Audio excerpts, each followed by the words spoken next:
अन्नदाता, पग पग पर है संग तुम्हारे अन्नदाता। लहू किसानों का बन के पसीना सींचता है धरती का सीना। मेहनत का तेरी हक दिलवाने, नई तकनीक नई खोज बताने। पशुधन को गुणवान बनाना, पौध सुरक्षा को सिखलाना, खेती के सब गुर समझाने, भारत का सरताज बनाने। आठों पहर है संग तुम्हारे अन्नदाता, अन्नदाता। नमस्कार, मैं हूं आपके साथ निदा अहमद। आप सभी दर्शकों का अन्नदाता कार्यक्रम में स्वागत करती हूं। हर रोज की तरह कार्यक्रम में लेकर आई हूं खेतीबाड़ी से जुड़ी हुई बहुत सी लाभकारी जानकारियां। तो चलिए सबसे पहले देखते हैं क्या है विशेष आज के कार्यक्रम में। आम के बाग को क्षति करने वाला फुदका कीट का नियंत्रण, अधिक लाभ प्राप्त लेने के लिए बटन मशरूम की देखरेख और प्रबंधन,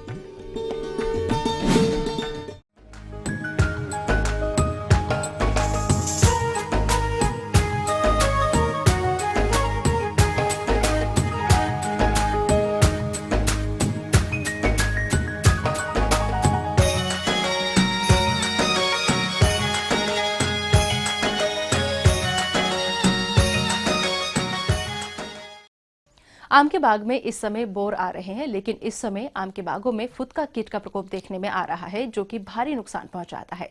और इसके नुकसान से बचने के लिए जरूरी है कि इस कीट का नियंत्रण किया जाए, तभी आपको आगे चलकर आम के बाग से अच्छी फलत मिल पाएगी। तो आम के फूल वृक्षों को क्षति पहुंचाने वाले फुदका कीट का नियंत्रण आप कैसे करें, इस बारे में जानकारी दे रहे हैं एक कीट वैज्ञानिक डॉक्टर ए.के. अवस्थी। देखिए, ऐसा है, अभी आम के जो वृक्ष हैं उनमें फूलों की अवस्था प्रारंभ होगी और इस समय विशेष करके हमारे किसान भाइयों को या जो भी आम के बागवानी कर रहे हैं कृषक भाई, उनको ये देखना नितांत ज़रूरी है कि जो आम का फुदका कीट है, जिसे मैंगो हॉपर के नाम से भी हम जानते हैं, इसका प्रकोप जो है होने की संभावना बनती है। किसान भाइयों, आम के बाग को सबसे अधिक हानि मैंगो हॉपर कीट द्वारा पहुंचाई जाती है, जिसे हम फुदका कीट के नाम से भी जानते हैं। तो ये कीट आम के वृक्षों को किस तरह से नुकसान पहुंचाता है तथा इसे आप किस तरह से पहचानें, इसकी जानकारी कुछ इस प्रकार से है।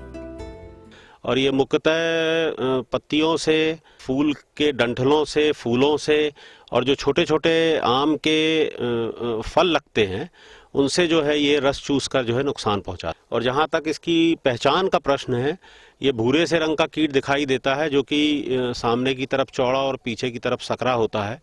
और इसे आम का फुदका, जैसा कि मैंने पहले कहा आपको, आम के फुदके के नाम से जाना जाता है। जो प्रकोप होता है उसकी सबसे अच्छी पहचान ये है कि सूर्य के प्रकाश में पत्ती चमकती हुई दिखाई देती है। और चमकती हुई से दिखाई देने से तात्पर्य यह होता है कि जब ये रस चूसता है और रस चूसने के साथ साथ ये जो अपने मल के रूप में एक तरल शहदनुमा चिपचिपे पदार्थ का स्त्रवण करता है, जो कि पत्ती पर गिरने से पत्ती चमकने लगती है सूर्य की रोशनी में, और साथ में उस पत्ती पर कालांतर स्थिति में काले फफूंद का उगने के कारण वो पत्ती जो है काली पड़ने लगती है। और इस तरह से प्रकाश संश्लेषण की क्रिया भी प्रभावित होती है पौधे के भोजन बनाने की। तो देखा किसान भाइयों, ये कीट आम के बागों के लिए कितना खतरनाक है। और यदि आपके भी बाग में इस कीट का प्रकोप दिखाई दे तो इसका समन्वित नियंत्रण किस प्रकार से करें, जिससे कि आपको आम का अधिक उत्पादन मिल सके, आइए इसकी भी जानकारी हम आपको देते हैं। जहाँ तक इसके प्रबंधन का प्रश्न है, तो कुछ बातें हैं जिन पर यदि हम शुरुआती अवस्था से गौर फरमाएं तो निश्चित रूप से फुदके के कीट को बहुत हद तक रोका जा सकता है। उसमें सबसे पहली चीज़ तो मैं ये कहना चाहूँगा कि जो भी आम के वृक्ष लगाने का तरीका है, वैज्ञानिक तरीका है, उसको अपनाएं, सही दूरी पर पेड़ लगाएं। अभी तो कटाई छटाई का खैर समय नहीं है, मगर जब समय हमारे वैज्ञानिक बताते हैं कटाई छटाई का, उस समय कटाई छटाई करना इसलिए आवश्यक है जिससे पेड़ों के चारों तरफ जो है धूप और हवा का जो है आवागमन सही तरीके से हो, जिससे कीट प्रकोप की संभावना कम हो जाती है। इसके अलावा जो आम के बाग हैं उनमें पानी के निकासी की उचित व्यवस्था होना बहुत ज़्यादा ज़रूरी है। तो ये कुछ बातें हैं। साथ ही शुरुआती अवस्था में यदि आम के फुदके का आक्रमण होता है वृक्ष पर, पत्तियों पर या किसी भी तरह से फूल पर या जो उसका पुष्पक्रम आएगा उस पर या छोटे फलों पर, यदि हम शुरुआती अवस्था में धुआं करते हैं आम के बाग में, तो धुआं करके भी शुरुआती अवस्था में कीट प्रकोप को रोका जा सकता है। इसके साथ ही यदि मान लीजिए 5 या उससे अधिक फुदका कीट प्रति पुष्प दिखाई देते हैं, तो ऐसी स्थिति में कीटनाशक दवाइयों का प्रयोग हम कर सकते हैं। और कीटनाशक दवाइयों में कई तरह की दवाइयाँ बाज़ार में उपलब्ध हैं, जिनमें कुछ अच्छी असरकारक दवाइयाँ हैं, जैसे इमिडाक्लोप्रिड के नाम से हमारे कृषक भाई जानते हैं। इसकी भी करीब 0.4-0.5 मिलीलीटर मात्रा प्रति लीटर पानी के हिसाब से घोल बनाकर यदि हम पेड़ पर एक समान छिड़काव करते हैं तो निश्चित रूप से कीट प्रकोप में कमी आती है। तो इस तरह से हम इस कीट के से होने वाली जो आम के वृक्षों को क्षति है उसको बचा सकते हैं। तो ये थी कुछ उपयोगी जानकारियां। अब लेते हैं एक छोटा सा ब्रेक, जल्द लौटेंगे और कार्यक्रम में आगे हैं महत्वपूर्ण जानकारियां। बने रहिए हमारे साथ। अधिक लाभ प्राप्त लेने के लिए बटन मशरूम की देखरेख और प्रबंधन।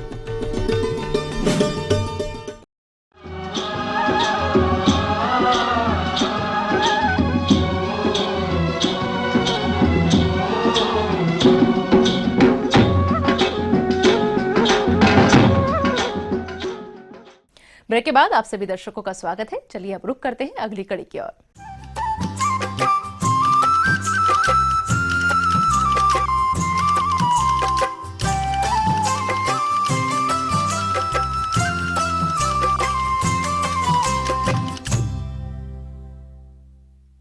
हमारे राज्य के जो किसान भाई बटन मशरूम का उत्पादन कर रहे हैं, वो इस व्यवसाय से अधिक लाभ प्राप्त करने के लिए इस समय कैसे करें, इसकी देखरेख और प्रबंधन, इस विषय पर अपना सुझाव दे रहे हैं एक कृषि वैज्ञानिक डॉक्टर वेदरत्न।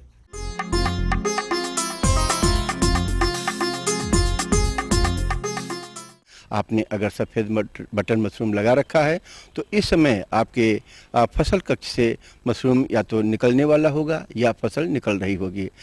देखिए, जहाँ तक फसल कक्ष के प्रबंधन की बात है तो इस समय 2 चीज़ें मशरूम के लिए बहुत ही आवश्यक होती हैं।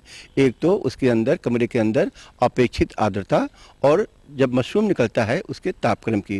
तो जहाँ तक अपेक्षित आर्द्रता की बात है, यह जो है 75 से 80% तक होना चाहिए, और जो तापक्रम है वो 14 से 18 डिग्री सेल्सियस तक अगर फसल कक्ष का तापक्रम है।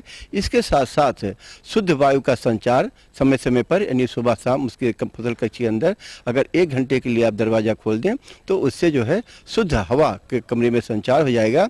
तो जहाँ तक उसकी अपेक्षित आर्द्रता की बात है, आपने अपने फसल कक्ष में टटिया लगाया होगा अगर कच्ची जगह बनाया है, या आपने बोरे टांग रखे हैं तो उनको पानी से आप भिगोते रहें। कमरे के अंदर एक जो अपेक्षित आर्द्रता मापी यंत्र और एक थर्मामीटर लगा दें तो उससे तापक्रम आपको पता चलता रहेगा। अगर आप कमरे में बराबर छिड़काव करते हैं तो इससे टेम्परेचर भी बना रहेगा और अपेक्षित आर्द्रता भी बनी रहेगी। दूसरी बात यह है कि जो हमारी फसल खड़ी हुई है उसमें जिसमें पिन हेड स्टेज आती है, उस समय विशेष ध्यान रखें, पिन हेड स्टेज की अवस्था में कमरे को ज़्यादा ना खोलें, क्योंकि जो आरंभिक अवस्था होती है, जो प्राइमोडियल स्टेज होती है, उसके बाद जो पिन हेड स्टेज आती है, बिंदुनुमा रचना जो सफ़ेद सफ़ेद दिखाई देने लगती है, ऐसी स्टेज में कमरे को थोड़ा सा बंद रखें, क्योंकि उसमें जो कार्बन डाइऑक्साइड होती है वो शुरुआती अवस्था में मशरूम को बढ़ने के लिए आवश्यक होती है। जब मशरूम निकलने लगे तब उसको जो है कमरे को थोड़ी 1 घंटा सुबह शाम खोलें, उस समय उसको ज़्यादा शुद्ध वायु संचार की आवश्यकता होती है। इसके अलावा अलावा कमरे में कभी कभी आप देखेंगे कि बीमारियां और कीड़े भी आ जाते हैं। इसमें थोड़ा सा चूंकि तापक्रम बढ़ गया है, ऐसी स्थिति में कीड़ों की भी समस्या आने की संभावना होती है। अगर आपकी जो केसिंग सॉइल रखा है तो कीड़े जो क्या करते हैं कि ये आपकी जो उसमें फफूंद है मशरूम की, उसको ये काट देते हैं, धागे को काट देते हैं फफूंद को। तो क्या होता है कि सीधा उसका असर उत्पादन पर पड़ता है, बढ़वार नहीं होती है। तो इसलिए कीड़ों से फसल को बचाना बहुत आवश्यक है। इसके लिए आप ध्यान रखें, फसल की निगरानी रखें और उसमें अगर कहीं भी कीड़े कहीं दिखाई पड़ते हैं तो उसमें कोई भी कीटनाशी, जैसे इसमें आप डाइमेथोएट ले सकते हैं या क्लोरोपाइरिफास ले सकते हैं। इसकी संतुलित मात्रा में घोल बना करके फसल कक्ष में यानी बोरों पर, कमरों में और फसल के ऊपर भी छिड़काव करें। लेकिन किसी भी रसायन का छिड़काव करने के पूर्व यह ध्यान रखें कि जो मशरूम तोड़ने लायक हो पहले उसकी तुड़ाई कर लें और फिर उसका छिड़काव करें, जिससे कि 3-4 दिन तक अगली तुड़ाई न करनी पड़े। ये चीज़ का ध्यान है। जहाँ तक रोगों की बात है तो इसमें आप देखते होंगे कि आपने जब केसिंग सॉइल लगाया है उसके ऊपर एक जैसे कि दही सा जम जाता है, जिसको हम प्लास्टर मोल्ड बोलते हैं, ब्राउन प्लास्टर मोल्ड बोलते हैं वैज्ञानिक भाषा में। ये बीमारी अगर जगह जगह धब्बे के रूप में दिखाई पड़ती है तो इसके लिए आप जीरम नाम की एक दवा आती है, इसकी जो 27% तरल आता है या जीरम पाउडर भी आता है। तो अगर पाउडर है, देखिए कि अगर केसिंग सॉइल में नमी है, ज़्यादा है, तो जो जीरम है उसको महीन कपड़े में बांध करके और उसके ऊपर किसी डंडे से अगर उसको पीट दें तो उस पर डस्टिंग हो जाएगी। अगर केसिंग सॉइल में नमी कम है तो पानी में घोल करके तरल वाली लें और उसका छिड़काव कर दें। तो इस तरह से जो मशरूम में कीड़े और बीमारियां आने की जो संभावना होती है उससे अपनी फसल को बचा सकते हैं। एक बात का और ध्यान रखें कि जिस समय किसान भाई उसकी तुड़ाई करते हैं तो कभी कभी तुड़ाई करते समय जो मशरूम की जड़ है और केसिंग सॉइल के साथ में वो भी निकलकर चली आती है जल्दी जल्दी तुड़ाई करने में। तो इससे क्या होता है कि तुड़ाई करते समय एक तो ध्यान रखना है कि जब तुड़ाई करें तो उसको अंगूठे और पहली उंगली की सहायता से पकड़ करके दाहिने या बाएं तरफ अगर घुमाएं तो मशरूम आसानी से निकल आता है। फिर भी कभी तुड़ाई करते समय यदि उसमें केसिंग सॉइल के ऊपर सतह पर गड्ढे कभी कभी बन जाते हैं तो इन गड्ढों को क्या करना चाहिए कि जो हमारी आवरण मृदा है थोड़ी सी ज़्यादा पहले बनाकर रखना चाहिए, उनको उसके ऊपर लगा देनी चाहिए। नहीं तो क्या होगा कि जो गड्ढे हैं जब हम पानी उसके ऊपर छिड़काव करते हैं तो उन गड्ढों में पानी भर जाता है और इससे जो है विशेष करके जो बैक्टीरिया से पैदा होने वाली बीमारियां हैं उनकी समस्या आने लगती है। तो इसलिए तुड़ाई के समय इसका जरूर ध्यान रखें और अच्छे मशरूम को लेकर के फ्रिज कंडीशन में अगर आप रखें तो उसको 4-5 दिन बड़े आसानी से रख सकते हैं। आगे और भी हैं कुछ रोचक जानकारियां, पर यहाँ पर रुकेंगे एक और ब्रेक के लिए। जल्द हाजिर होते हैं। दुधारू पशुओं में थनैला रोग के कारण, लक्षण और इसका निदान।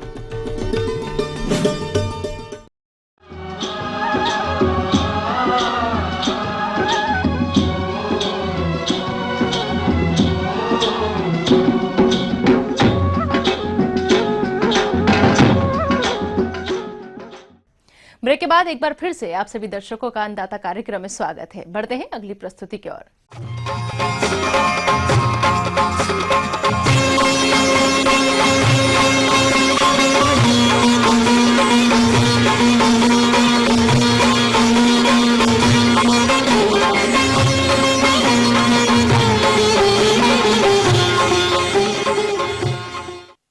प्रदेश के बहुत से किसान भाई दुधारू पशुओं का पालन करते हैं, लेकिन उनकी उचित देखरेख के अभाव में पशु विभिन्न रोगों के चपेट में आ जाते हैं। इन रोगों में से एक है थनैला रोग, जो कि अधिक दूध देने वाले पशुओं में आमतौर पर देखा जाता है। इस रोग से ग्रसित पशु का थन सूख जाता है। तो किसान भाइयों, दुधारू पशुओं में थनैला रोग के कारण, लक्षण और इसका निदान क्या है, आइए जानते हैं बिहार पशु चिकित्सा महाविद्यालय जिला पटना के डॉक्टर सरोज कुमार से। आज हम लोग एक बहुत ही महत्वपूर्ण विषय पर बात करने जा रहे हैं, वो है दुधारू पशुओं में होने वाला थनैला रोग। ये थनैला रोग प्रायः जो अधिक दूध देने वाले पशु हैं, गाय भैंस, थनैला रोग काफ़ी ज़्यादा होता है और इस रोग के होने के लक्षण जानने बहुत ही आवश्यक है। किसान भाइयों, आइए सबसे पहले ये जान लें कि थनैला रोग आखिर है क्या। ये रोग विषाणु और फफूंदी द्वारा होता है। इस रोग के कारण पशुओं के थनों में सूजन आ जाती है और साथ ही रोग की तीव्रता होने पर पशुओं के थनों से दूध दोहते समय दही के जैसे छिचड़े और कभी कभी तो खून भी आने लगता है और पशु का दूध दोहते समय उसे काफी दर्द होता है, जिसके कारण वो आसानी से दूध नहीं दोहने देता। आइए अब जानते हैं कि आखिर ये रोग पशुओं को कैसे होता है और इसे आप कैसे पहचानेंगे। दरअसल ये बीमारी जो है स्ट्रेप्टोकोकस और स्टाफाइलोकोकस नाम का जीवाणु के द्वारा मुख्यतः होता है, परंतु आगे चलकर इसमें वायरस और फंगस भी लग जाते हैं, जिसके कारण से काफ़ी खराब स्थिति हो जाती है। इस रोग का मुख्य कारण जो होता है गंदे हाथों से दूध को दूहना और गलत तरीके से दूध निकालना, जिसमें कि अंगूठा लगाकर दूध निकालना एक बहुत ही महत्वपूर्ण कारण है। अंगूठा लगाकर दूध निकालने से पशु के बाट में जो है गांठ पड़ जाती है और आगे चल के ये थनैला का रूप ले लेता है। ये रोग दरअसल दो रूप में होता है, एक एक्यूट फॉर्म यानी तीव्र रूप में, जिसमें कि पशु के थन में अचानक से थन कड़ा हो जाता है। इसके अलावा पशु का अयन जो है कड़ा हो जाता है, जब हम उसे उठाते हैं दोनों हाथों से तो वो कड़ा महसूस होता है। ये तीव्र रूप का थनैला का लक्षण है। इसके अलावा मंद रूप का थनैला बहुत ही महत्वपूर्ण है, जिसमें कि पशु के दूध के क्वालिटी में परिवर्तन आ जाता है। पशु का दूध जो है वो पहले तो फटा आने लगता है, यानी उसमें से जो है दही की तरह जो है स्राव आना शुरू हो जाता है। इसके अलावा पशु का दूध का खारापन जो है वो बढ़ जाता है और इस बढ़े हुए खारेपन को हम लोग लिटमस पेपर अथवा पीएच पेपर के द्वारा हम लोग ये पता भी लगा सकते हैं। तो अगर पीएच वैल्यू 6.8 नॉर्मल होता है, अगर पीएच वैल्यू इससे ज़्यादा है 7 या उसके ऊपर है, तो इसका मतलब पशु के थन में थनैला का असर है।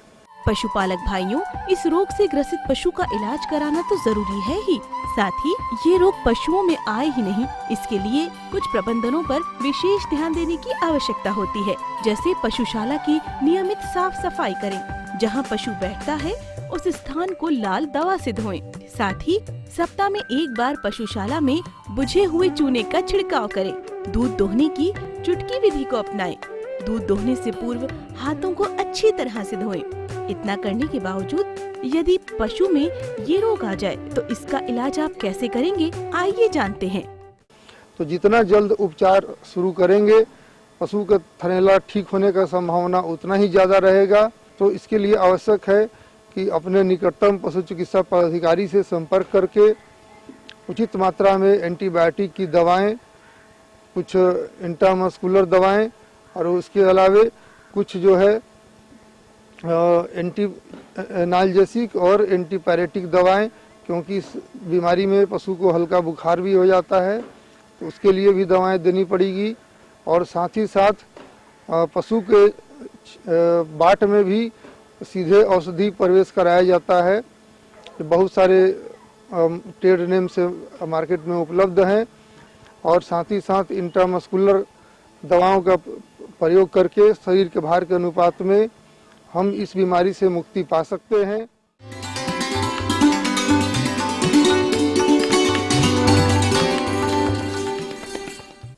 अन्नदाता हेल्पलाइन निशुल्क फोन संपर्क सेवा के माध्यम से आपके द्वारा पूछे गए कृषि से जुड़े प्रश्नों में से एक या फिर दो महत्वपूर्ण प्रश्नों को हम अपने कार्यक्रम में शामिल करते हैं।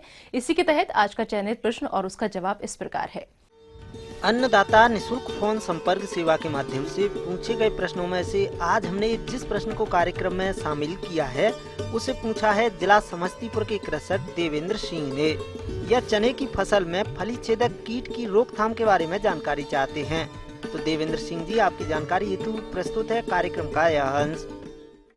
किसान भाइयों, जिन किसान साथियों ने चने की फसल उगा रखी है, तो आप देखेंगे कि किसान भाइयों इसी वक्त यही समय है कि जो चना छेदक कीट है उसकी मादा अपना विनाशकारी रूप ले लेती है और अंडे देना शुरू कर देती है। किसान भाइयों, चने का ये फली छेदक कीट दानों को खाकर भारी नुकसान पहुंचाता है, जिस कारण किसानों को चने की फसल से बहुत कम उपज मिल पाती है। इसके आकलन के लिए किसान भाइयों हमें मॉनिटरिंग करनी है और शुरू में आप देखेंगे कि इस कीट की पहचान ये है कि पहले तो ये जैसे अंडे देने के बाद ये क्या है कि 2 से 3 दिन में उससे सुंडी निकल जाती है और वो लट जो होती है वो लट प्रारंभ में पत्तियों को खुरच कर खाती है और बाद में क्या घेगले के अंदर प्रवेश कर जाती है। और आप देखेंगे इसकी सबसे बड़ी पहचान ये कि आधा शरीर इसके बाहर रहता है घेगले के और आधा शरीर उसके पोट के अंदर रहता है और यह एक प्रमुख विनाशकारी कीट है। चने की फसल में इस नुकसान को देखते हुए ये जरूरी हो जाता है कि समय पर इसका नियंत्रण किया जाए। तो आइए जानते हैं। तो इसलिए किसान भाइयों अभी बिल्कुल सही समय है कि इसको मॉनिटरिंग करना अति आवश्यक है। इसके लिए हम फिरामोन ट्रैप, आप देखेंगे कि इसको हम एक फिरामोन ट्रैप लगा देते हैं। इसकी जो ट्रैप है इसमें आप देखेंगे कि एक फनल होती है, इस फनल में ये कॉर्क होता है और इसके नीचे ये इस तरह होती है और नीचे की तरफ आप पॉलीथीन लगी रहती है। लिए मॉनिटरिंग करने के लिए लगाते हैं किसान भाइयों। जितने भी नर हैं वो इसकी तरफ आकर्षित होंगे और इसके अंदर थैली के अंदर गिर जाएंगे। ये जरूर है किसान भाइयों, इससे जो एक बार इसके अंदर चला गया वो फिर बाहर नहीं निकल पाएगा। फिरामोन ट्रैप के अलावा आप चने की फसल में लकड़ियों की जगह जगह खूंटियों को लगा दें, जिससे पक्षी इन पर आकर बैठेंगे एवं इन लटों को खाकर नष्ट कर देंगे। किसान भाइयों, यदि चने की फसल में 5 से 7 नर कीट दिखाई देते हैं तो इसका नियंत्रण करना आवश्यक हो जाता है। तो इस प्रकार से करें रासायनिक विधि से फली छेदक कीट का नियंत्रण। आइए जानकारी लेते हैं। या रासायनिक दवाइयों की अगर बात करें किसान भाइयों तो प्रोफेनोफॉस हमें 3 मिलीलीटर प्रति लीटर के हिसाब से हमें छिड़काव करना है।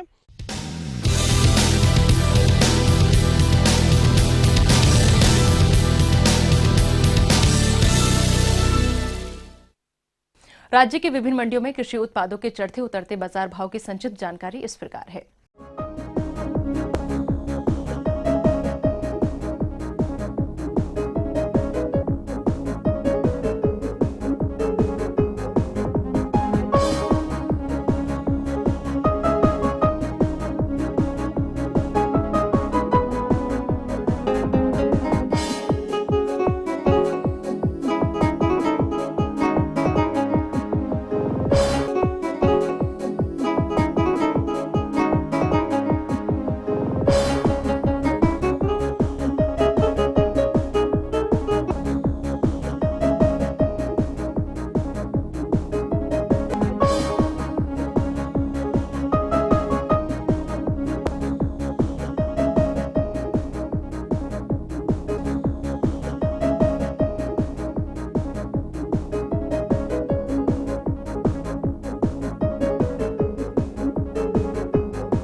अब आइए देखते हैं कल दिखाए जाने वाले कार्यक्रम की मुख्य झलकियां।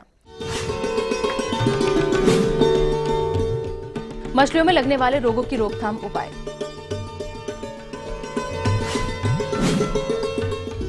अच्छी बढ़वाड़ हेतु गांठ गोभी की फसल में जरूरी प्रबंधन।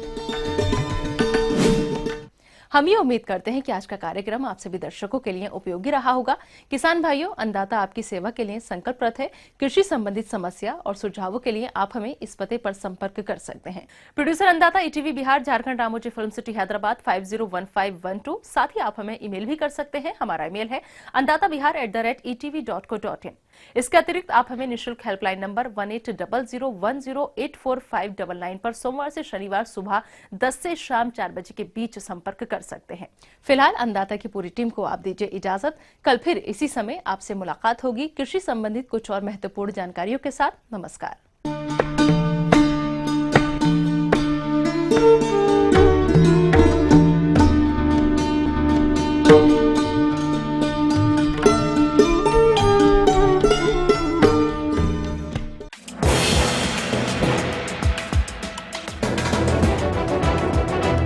आप देख रहे हैं ईटीवी न्यूज़ बिहार झारखंड, खबर ही जीवन है।